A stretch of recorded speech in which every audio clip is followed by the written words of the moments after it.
If we create a test and you flunk, it's like, sorry. If you can't pass this test, how are you going to pass this other test? How are you going to pass the test of death? See? The final exam. This is a school. This life is like a college. It's a school. And the teacher or the headmaster or the president of the college is God. Okay? And he determines the curriculum. I'm just a teacher. I just work here. I follow the curriculum that God has created. Okay? But I have to administer the tests. See? This is a thankless task. I have to administer the tests to see if you actually got the material. If you pass the course or you don't. See? Because if you don't pass Esoteric Teaching 101, how are you going to pass the final exam at the time of death? If you can't get past me and Uddhava and Navayovana, Anandavardhana and Kanai, if you can't get past our scrutiny on the website and, fill out your profile properly and interact nicely with the other students, how are you ever going to become a devotee? You got to get past that. You got to be able to follow the instructions well enough to get past that test. How are you going to follow instructions well enough to get past the final? See, it's like one step at a time. This first test is very easy. The next one's a little harder. The next one after that is even harder. The next one's harder than that, and then so on, all the way until it gets like really tough. So in the beginning, spiritual life seems very, very slow. It seems like, I'm doing all this work and I'm making such slow progress. And the reason for that is you're maintaining attachments to things and activities that are slowing down your spiritual progress. It's a test. We tell you, you have to give up this nonsense. Right? We tell you right from the beginning, this is nonsense. Give it up. And people say, well, I'll chant, but then I'll do this, and I'll keep this thing, and then I have this other thing. And maybe, I'll keep the back door open to go back to my old friends and my old ways, and all this nonsense. See, do you think Kṛṣṇa doesn't see that? I may not see it. I'm just human. But do you think Kṛṣṇa is missing that? No way. See? Kṛṣṇa is like, the president of the university has spy cams in all the dorms, you see. He knows what's going on. Your teacher may not know what's going on, but Kṛṣṇa knows what's going on.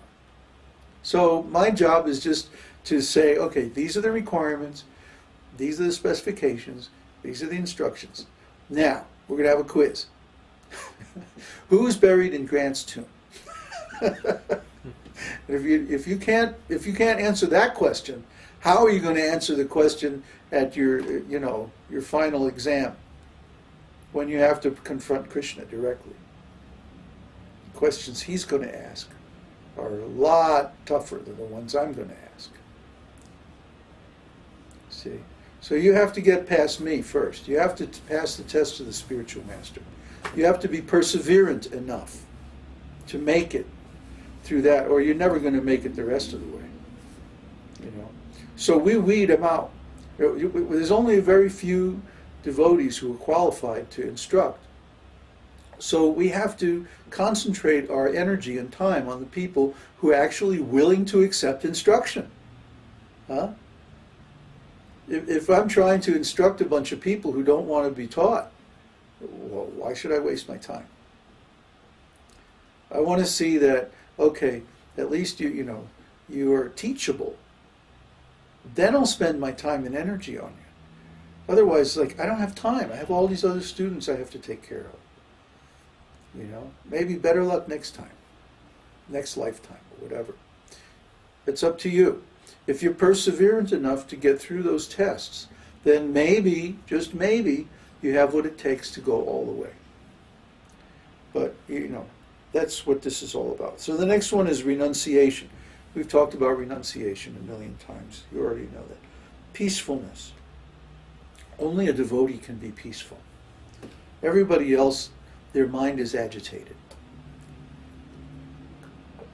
Because, as we've talked about so many times, they have multiple goals, multiple desires. And these desires are all in conflict with one another. So how can they be peaceful? They have enemies in their own house. They have, within their own mind, desires that conflict with one another.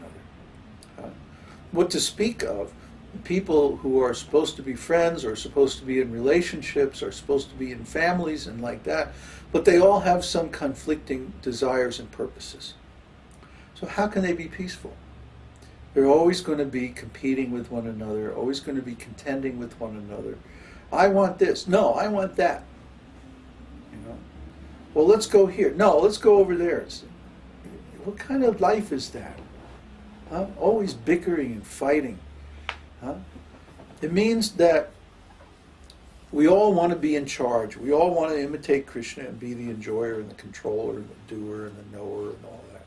The owner, and so many things. But those are only for Kṛṣṇa. Those roles are not for us. Our role is to be the servant, is to be the follower, is to be the enjoyed. Not the enjoyer, but the enjoyed. Not the controller, but the cooperator. And cooperate with Krishna's program. If we do that, then we find that we're peaceful. See? I mean, I don't know how many times, especially when I was in India, people would come up to me and say, "Wow, you're so peaceful. You have got the peace of mind." And I say, "Yes, I have a peace of mind. You want a piece of my mind? I'm going to tell you." Chant Hare Krishna. I say, you want a peace? Chant Hare Krishna. Oh, I am so busy, I cannot chant. I have family and job and all this. Well, how long do you spend on the train every day going to work? Oh, 1 hour, 2 hours. Well, why don't you just chant on the train? But. There's always some but. And then they wonder why they're not peaceful. Why they're not happy. Because of your butt. I mean,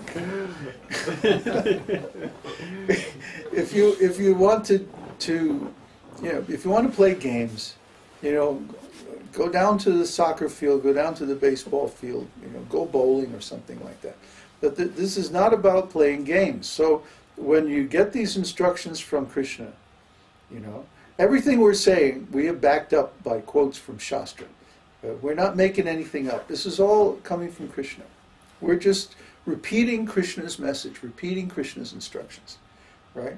We say, surrender to a spiritual master, right? It's not that we made that up, but Kṛṣṇa says it right in Bhagavad Gita. Because you want to know the truth? Find a spiritual master, surrender unto him, offer him service and inquiries, and he'll show you the truth, because he's seen the truth. That's my representative, the spiritual master. You must accept the spiritual master if you want to get out of this material world. Kṛṣṇa says that. Ebigachati. He said, you must do it. It's not optional. It's not nice if you want to do it. No, you must do it. Eva bigachati. Eva means certainly. And abhigachati means you must do it. You have to do it. I'm not saying that. Kṛṣṇa is saying that. If you want to get out of here, you have to follow Kṛṣṇa's program. It's not my program. I didn't come up with this. I'm just repeating what Kṛṣṇa is saying. It's not that I have a business somewhere and I'm taking all these disciples and making some business or something like that. That's crazy. I don't know why people resist, we're trying to help them.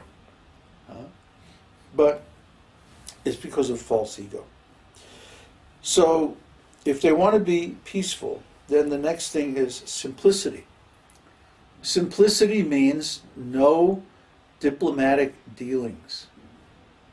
Simplicity means you have one purpose, you have one goal, and you do whatever is necessary to attain that goal. You're not acting at cross purposes with yourself.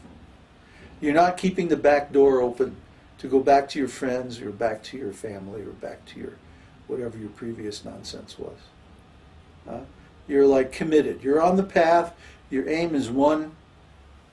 And you're just doing all your service in pure consciousness, and there's no holding back. There's no withholding. There's no deception. There's no secrecy. Everything's open.